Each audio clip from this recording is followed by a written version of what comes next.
نبی کریم صلی اللہ تعالی علیہ وسلم کی پیدائش کا ظہور۔ جس طرح سورج نکلنے سے پہلے ستاروں کی روپوشی، صبح صادق کی سفیدی، شفق کی سرخی سورج نکلنے کی خوشخبری دینے لگتی ہے، اسی طرح جب آفتاب رسالت کے طلوع کا زمانہ قریب آ گیا تو اطراف عالم میں بہت سے ایسے عجیب عجیب واقعات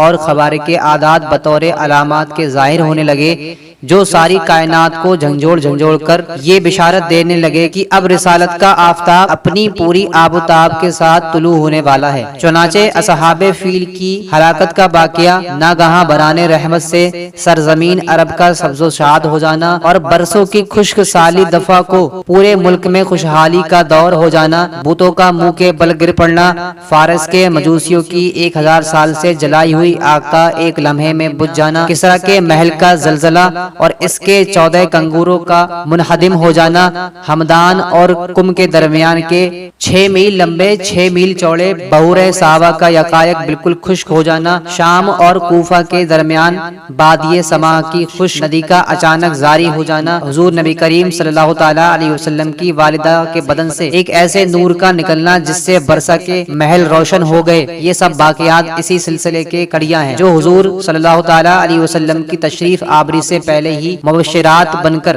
عالم کائنات کو یہ خوشخبری دینے لگے۔ حضرت انبیاء کرام علیہ الصلوۃ والسلام سے قبل اعلان نبوت جو خلاف عادت اور عقل کو حیرت میں ڈالنے والے واقعات صادر ہوتے ہیں ان کو شریعت کے اصطلاح میں معجزہ کہا جاتا ہے، اسی لیے مذکورہ والا تمام واقعات ارحاس ہیں جو حضور اکرم صلی اللہ تعالی علیہ وسلم کے اعلان نبوت کرنے سے قبل ظاہر ہوئے، جن کو ہم سے برکات نبوت کے عنوان سے بیان کیا جاتا ہے۔ اس قسم کے واقعات جو ارحاس کہلاتے ہیں ان کی تعداد بہت زیادہ ہے، ان میں سے چند کا ذکر ہو چکا ہے اور چند واقعات بھی سن لیجئے۔ محدث ابو نعیم نے اپنی کتاب دلائل النبوت میں حضرت عبداللہ بن عباس رضی اللہ تعالی عنہ کی روایت سے یہ ایک حدیث بیان کی ہے کہ جس رات حضور اکرم صلی اللہ تعالی علیہ وسلم نور نبوت حضرت عبداللہ رضی اللہ تعالی عنہ کی پشت اقدس سے حضرت آمنہ کے وطن مقدس میں منتقل ہوئے زمین کے تمام چوپائے خصوصاً قریش کے جانور کو اللہ تعالیٰ نے کوسائی عطا فرمائی اور انہوں نے بزبان فصیح اعلان کیا کہ آج اللہ کا وہ مقدس رسول شکم مادر میں جلوگر ہو گیا جس کے سر پر تمام دنیا کی امامت کا تاج ہے اور جو سارے عالم کو روشن کرنے والا چراغ ہے۔ مشرق کے جانوروں نے مغرب کے جانوروں کو بشارت دی، اسی طرح سمندروں اور دریاؤں کے جانوروں نے ایک دوسرے کو یہ خوشخبری سنائی کہ حضرت عبد القاسم صلی اللہ تعالی علیہ وسلم کی ولادت کا سعادت کا وقت قریب آ گیا ہے۔ طیب بغدادی نے اپنی سند کے ساتھ یہ حدیث روایت کی ہے کہ حضور اکرم صلی اللہ تعالی علیہ وسلم کی والدہ ماجدہ حضرت بی بی آمنہ نے فرمایا کہ جب حضور اقدس صلی اللہ تعالی علیہ وسلم پیدا ہوئے تو میں نے دیکھا کہ ایک بہت بڑا بادل آیا جس میں روشنی کے ساتھ گھوڑے کے ہنہنانے اور پرندوں کے اڑنے کی آواز سنائی دیتی تھی اور کچھ انسانوں کی بولیاں بھی سنائی دیتی تھی۔ پھر ایک دم حضور اکرم صلی اللہ تعالی علیہ وسلم میرے سامنے سے غائب ہو گئے اور میں نے سنا کہ ایک اعلان کرنے والا اعلان کر رہا ہے کہ محمد صلی اللہ تعالی علیہ وسلم کو مشرق مغرب میں گشت کراؤ اور ان کو سمندر کی سیر کراؤ تاکہ تمام کائنات کو ان کا نام، ان کا حلیہ، ان کی شفت معلوم ہو جائے اور ان کو تمام جاندار مخلوق یعنی جن اور انسان، ملائکہ اور چرندوں پرندوں کے سامنے پیش کرو اور انہیں حضرت آدم علیہ السلام کی صورت، حضرت سیس علیہ السلام کی معرفت، حضرت نوح علیہ السلام کی شجاعت، حضرت ابراہیم علیہ السلام کی خلت، حضرت اسماعیل علیہ السلام کی زبان، حضرت اسحاق علیہ السلام کی رضا، حضرت صالح علیہ السلام کی فصاحت، حضرت لوط علیہ السلام کی حکمت، حضرت یعقوب علیہ السلام کی بشارت، حضرت موسیٰ علیہ السلام کی شدت، حضرت ایوب علیہ السلام کا صبر، حضرت یونس علیہ السلام کی طاعت، حضرت یوشع علیہ السلام کا جہاد، حضرت داؤد علیہ السلام کی آواز، حضرت دانیال علیہ السلام کی محبت، حضرت الیاس علیہ السلام کا وقار، حضرت یحییٰ علیہ السلام کی عصمت، حضرت عیسیٰ علیہ السلام کا جوہد عطا کریں، ان کو تمام پیغمبروں کے کمالات اور اخلاق سے مزین کرا دو۔ اس کے بعد وہ بادل چھٹ گیا، پھر میں نے دیکھا کہ آپ ریشم کے سبز کپڑے میں لپٹے ہوئے ہیں اور ان کپڑوں سے پانی ٹپک رہا ہے اور کوئی منادی اعلان کر رہا ہے کہ کیا خوب محمد صلی اللہ تعالی علیہ وسلم کو تمام دنیا پر قبضہ دے دیا گیا اور کائنات عالم کی کوئی چیز باقی نہ رہی۔ جو ان کے قبر و غلبہ اطاعت میں نہ ہو۔ اب میں نے چہرہ انور کو دیکھا تو 14ویں کے چاند کی طرح چمک رہا تھا اور بدن سے پاکیزہ مشک کی خوشبو آ رہی تھی۔ 3 شخص نظر آئے، ایک کے ہاتھ میں چاندی کا لوٹا، دوسرے کے ہاتھ میں سبز زمرد کا تش، تیسرے کے ہاتھ میں ایک چمکدار انگوٹھی تھی۔ انگوٹھی کو 7 مرتبہ دھو کر اس نے حضور صلی اللہ تعالی علیہ وسلم کے دونوں شانوں کے درمیان مہر نبوت لگا دی۔ پھر حضور صلی اللہ تعالی علیہ وسلم کو ریشمی کپڑوں میں لپیٹ کر اٹھایا اور ایک لمحے کے بعد مجھے سپرد کر دیا۔ حضور اقدس صلی اللہ تعالی علیہ وسلم کی تاریخ پیدائش میں اختلاف ہے، مگر قول مشہور یہی ہے کہ باقی آب فیل سے 55 دن کے بعد 12 ربیع الاول مطابق 20 اپریل 571 عیسوی ولادت سعادت کی تاریخ ہے۔ پہلے مکہ کا بھی اسی پر عمل در آمد ہے کہ وہ لوگ 12 ربیع الاول کو ہی کاشانۂ نبوت کی زیارت کے لیے جاتے ہیں اور وہاں میلاد شریف کی محفلیں منعقد کرواتے ہیں۔ تاریخ عالم میں یہ وہ نرالا اور عظمت والا دن ہے کہ اسی روز عالم ہستی کے ایجاد کا باعث، گردش لیل و نہار کا مطلوب، خلق آدم کا رمز، کشتی نوح کی حفاظت کا راز، بانی کعبہ کی دعا، ابن مریم کی بشارت کا ظہور ہوا۔ کائنات وجود کے الجھے ہوئے گیسوؤں کو سنوارنے والا، تمام جہان کے بگڑے نظاموں کو سدھارنے والا، یعنی سید الاصفیاء اشرف الانبیاء احمد مصطفیٰ محمد مصطفیٰ صلی اللہ تعالی علیہ وسلم عالم وجود میں رونق افروز ہوئے اور پاکیزہ بدن، ناف بریدہ ختنہ کیے ہوئے، خوشبو میں بسے ہوئے اور حالت سجدہ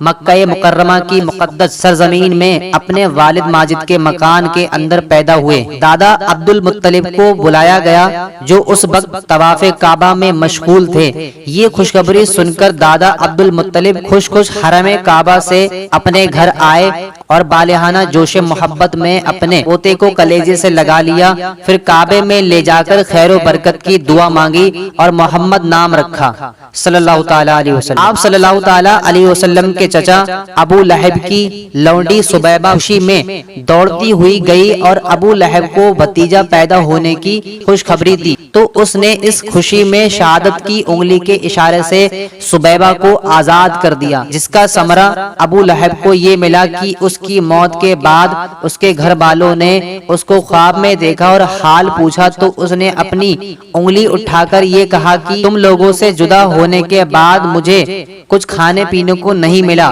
بجوز اس کے کہ سبیبہ کو آزاد کرنے کے سبب سے اس انگلی کے ذریعے کچھ پانی پلا دیا جاتا ہے۔ اس موقع پر حضرت شیخ عبدالحق محدث دہلوی رضی اللہ تعالی عنہ نے ایک بہت ہی فکر انگیز اور بصیرت افروز بات تحریر فرمائی جو اہل محبت کے لیے نہایت ہی لذت و بخش ہے۔ وہ کہتے ہیں اس جگہ میلاد کرنے والوں کے لیے ایک سند ہے کہ یہ آپ حضرت صلی اللہ تعالی علیہ وسلم کی شب ولادت میں خوشی مناتے ہیں اور اپنے مال خرچ کرتے ہیں۔ مطلب یہ ہے کہ جب ابو لہب جو کافر تھا اور اس کی مذمت میں قرآن نازل ہوا، آپ حضرت صلی اللہ تعالی علیہ وسلم کی ولادت پر خوشی منانے اور باندی کا دودھ خرچ کرنے پر جزا کی گئی تو اس مسلمان کا کیا حال ہوگا جو آپ حضرت صلی اللہ تعالی علیہ وسلم کی محبت میں سرشار ہو کر خوشی مناتے ہیں اور اپنا مال خرچ کیا کرتے ہیں۔ جس مقدس مکان میں حضور اکرم صلی اللہ تعالی علیہ وسلم کی ولادت ہوئی، تاریخ اسلام میں اس مکان کا نام میلاد النبی صلی اللہ تعالی علیہ وسلم ہے۔ یہ بہت ہی متبرک مکان ہے۔ سلاطین اسلام نے اس مبارک یادگار پر بہت ہی شاندار عمارت بنا دی تھی جہاں اہل حرمین شریفین اور تمام دنیا سے آنے والے مسلمان دن رات محفل میلاد شریف منعقد کرتے اور صلاۃ و سلام پڑھتے رہتے۔ چنانچہ حضرت شاہ ولی اللہ صاحب محدث دہلوی رضی اللہ تعالی عنہ نے اپنی کتاب فیوز الحرمین میں تحریر فرمایا ہے کہ میں ایک مرتبہ اس محفل میلاد میں حاضر ہوا جو مکہ مکرمہ میں 12 ربیع الاول کو میلاد النبی صلی اللہ تعالی علیہ علیہ وسلم میں منعقد ہوئی تھی۔ جس وقت ولادت کا ذکر پڑھا جا رہا تھا تو میں نے دیکھا کہ یک بارگی اس مجلس سے کچھ انوار بلند ہوئے۔ میں نے ان انوار پر غور کیا تو معلوم ہوا کہ وہ رحمت الہی اور ان فرشتوں کے انوار تھے جو ایسی محفلوں میں حاضر ہوا کرتے ہیں۔ جب حجاز پر نزدی حکومت کا تسلط ہوا تو مقابر جنت المالا و جنت البقیع کے گنبدوں کے ساتھ ساتھ نجدی حکومت نے اس مقدس یادگار کو بھی توڑ پھوڑ کر مسمار کر دیا اور برسوں یہ مبارک مکان ویران پڑا رہا۔ مگر میں جب جون کے مہینے میں مرکز خیر و برکت کی زیارت کے لیے حاضر ہوا تو میں نے اس جگہ ایک چھوٹی سی بلڈنگ دیکھی جو مکفت تھی۔ بعض عربوں نے بتایا کہ اب اس بلڈنگ میں ایک مختصر سی لائبریری اور ایک چھوٹا سا مکتب ہے۔ اب اس جگہ نہ میلاد شریف ہوتا ہے نہ صلاۃ و سلام کی اجازت ہے۔ میں نے اپنے ساتھیوں کے ساتھ بلڈنگ سے کچھ دور کھڑے ہو کر چپکے صلاۃ و سلام پڑھا اور مجھ پر ایسی رقت طاری ہوئی کہ میں کچھ دیر کے لیے تو روتا رہا۔ دودھ پینے کا زمانہ۔ سب سے پہلے حضور اکرم صلی اللہ تعالی علیہ وسلم نے ابو لہب کی لونڈی حضرت سبیبہ کا دودھ نوش فرمایا، پھر اپنی والدہ ماجدہ حضرت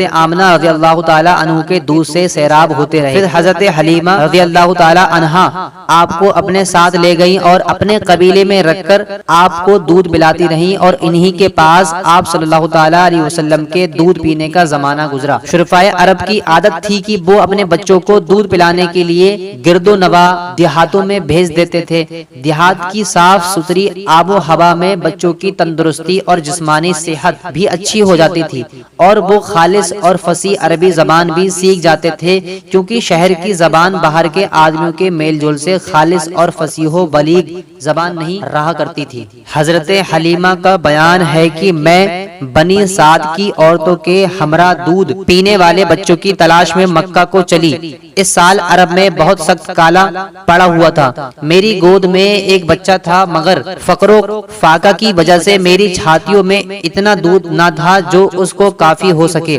رات بھر وہ بچہ بھوک سے تڑپتا اور روتا بلاتا رہا اور ہم اس کی دلجوئی اور دلداری کے لیے تمام رات بیٹھ کر گزارتے رہے۔ ایک اونٹنی بھی ہمارے پاس تھی، مگر اس کے بھی دودھ نہ تھا۔ مکہ مکرمہ کے سفر میں جس خچر پر میں سوار تھی وہ بھی اس قدر لاغر تھا کہ قافلے والوں کے ساتھ نہ چل سکتا تھا۔ میری ہمراہی بھی اس سے تنگ آ چکی تھی۔ بڑی بڑی مشکلوں سے یہ سفر طے ہوا۔ جب یہ قافلہ مکہ مکرمہ پہنچا تو جو عورت رسول اللہ صلی اللہ تعالی علیہ وسلم کو دیکھتی اور یہ سنتی یہ یتیم ہے تو کوئی عورت آپ کو لینے کے لیے تیار نہ ہوتی تھی، کیونکہ بچے کے یتیم ہونے کے سبب سے زیادہ انعام و اکرام ملنے کی امید رہتی تھی۔ ادھر حضرت حلیمہ سعدیہ رضی اللہ تعالی عنہا کی قسمت کا ستارہ سریا سے زیادہ بلند اور چاند سے زیادہ روشن تھا۔ ان کے دودھ کی کمی ان کے لیے رحمت کی زیادتی کا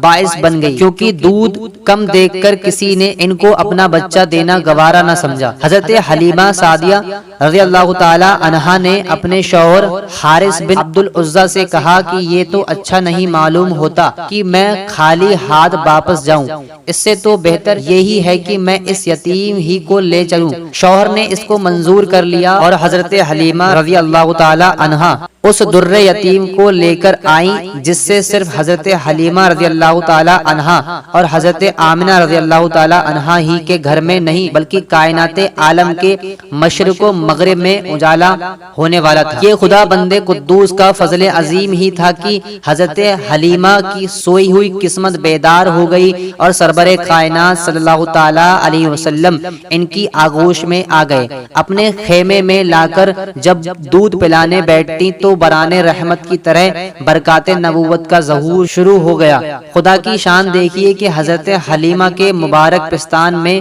اس قدر دودھ اترتا کہ رحمت عالم صلی اللہ تعالی علیہ وسلم نے بھی اور ان کے رضائی بھائی نے بھی خوب شکم سیر ہو کر دودھ پیا اور دونوں آرام سے سو گئے۔ ادھر اونٹنی کو دیکھا تو اس کے تھن دودھ سے بھر گئے تھے۔ حضرت حلیمہ رضی اللہ تعالی عنہا کے شوہر نے اس دودھ کو دوہا اور میاں بیوی دونوں دونوں نے خوب سیر ہو کر پیا اور دونوں شکم سیر ہو کر رات بھر سکھ اور چین کی نیند سو گئے۔ حضرت حلیمہ رضی اللہ تعالی عنہا کا شوہر حضور رحمت عالم صلی اللہ تعالی علیہ وسلم کی یہ برکتیں دیکھ کر حیران رہ گیا اور کہنے لگا کہ حلیمہ تم بڑا ہی مبارک بچہ لائی ہو۔ حضرت حلیمہ رضی اللہ تعالی عنہا نے کہا کہ واقعی مجھے بھی یہ امید ہے کہ یہ نہایت ہی برکت والا بچہ ہے اور خدا کی رحمت بن کر ہم کو ملا ہے، اور مجھے بھی یہی توقع ہے کہ اب ہمارا گھر خیر و برکت سے بھر جائے گا۔ حضرت حلیمہ فرماتی ہیں کہ اس کے بعد ہم رحمت عالم صلی اللہ تعالی علیہ وسلم کو اپنی گود میں لے کر مکہ مکرمہ سے اپنے گاؤں کی طرف روانہ ہوئے تو میری بوہی کھچر اس قدر تیز چلنے لگی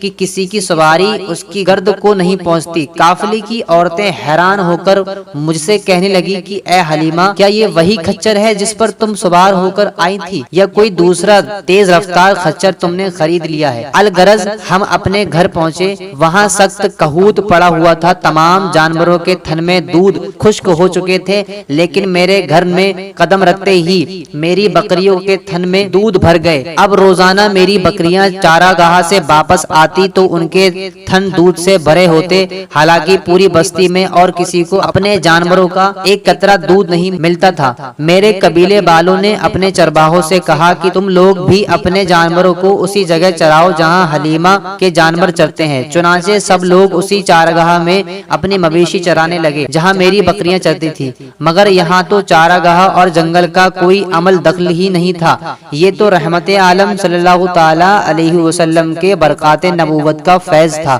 جس کو میں اور میرے شوہر کے سوا میری قوم کا کوئی شخص نہیں سمجھ پا رہا تھا۔ الغرض اسی طرح ہر قدم پر ہم برابر آپ صلی اللہ تعالی علیہ وسلم کی برکتوں کا مشاہدہ کرتے ہوئے یہاں تک کہ 2 سال پورے ہو گئے اور میں نے آپ کا دودھ چھڑا دیا۔ آپ صلی اللہ تعالی علیہ وسلم کی تندرستی اور نشو و نما کا حال دوسرے بچوں سے اتنا اچھا تھا کہ 2 سال میں آپ صلی اللہ تعالی علیہ وسلم اچھے بڑے معلوم ہونے لگے۔ اب ہم دستور کے مطابق رحمت عالم صلی اللہ تعالی علیہ وسلم کو ان کی والدہ کے پاس لائے اور انہوں نے حسب توفیق ہم کو انعام و اکرام سے نوازا۔ قاعدے کے مطابق اب ہمیں رحمت عالم صلی اللہ تعالی علیہ وسلم کو اپنے پاس رکھنے کا کوئی حق نہ تھا، مگر آپ صلی اللہ تعالی علیہ وسلم کی برکات نبوت کی وجہ سے ایک لمحے کے لیے بھی ہم کو آپ صلی اللہ تعالی علیہ وسلم کی جدائی گوارا نہیں تھی۔ عجیب اتفاق تھا کہ اس سال مکہ معظمہ میں وبائی بیماری پھیلی ہوئی تھی، چنانچہ ہم نے اس وبائی بیماری کا بہانہ کر کے حضرت بی بی آمنہ رضی اللہ تعالی عنہا کو رضامند کر لیا، اور پھر ہم رحمت عالم صلی اللہ تعالی علیہ وسلم کو واپس اپنے گھر لائے، اور پھر ہمارا مکان رحمتوں اور برکتوں کی کان بن گیا اور آپ ہمارے پاس نہایت خوشک اور خرم ہو کر رہنے لگے۔ جب آپ صلی اللہ تعالی علیہ وسلم کچھ بڑے ہوئے تو گھر سے باہر نکلتے اور دوسرے لڑکوں کو کھیلتے ہوئے دیکھتے، مگر خود ہمیشہ ہر قسم کے کھیل کود سے علیحدہ رہتے۔ ایک روز مجھ سے کہنے لگے کہ اماں جان میرے دوسرے بھائی دن بھر نظر نہیں آتے، یہ لوگ ہمیشہ صبح کو اٹھ کر روزانہ کہاں چلے جاتے ہیں؟ میں نے کہا کہ یہ لوگ بکریاں چرانے چلے جاتے ہیں۔ یہ سن کر آپ نے فرمایا مادر مہربان آپ مجھے بھی میرے بھائیوں کے ساتھ بھیج دیجئے۔ چنانچہ آپ صلی اللہ تعالی علیہ وسلم کے اصرار سے مجبور ہو کر آپ کو حضرت حلیمہ نے اپنے بچوں کے ساتھ چارگاہ جانے کی اجازت دے دی، اور آپ روزانہ جہاں حضرت حلیمہ کی بکریاں چرتی تھی تشریف لے جاتے اور بکریاں چارگاہوں میں لے جا کر ان کی دیکھ بھال کرنا جو تمام انبیاء اور رسول کی سنت ہے، آپ نے اپنے عمل سے بچپن ہی میں اپنی ایک خصلت نبوت کا اظہار فرما دیا۔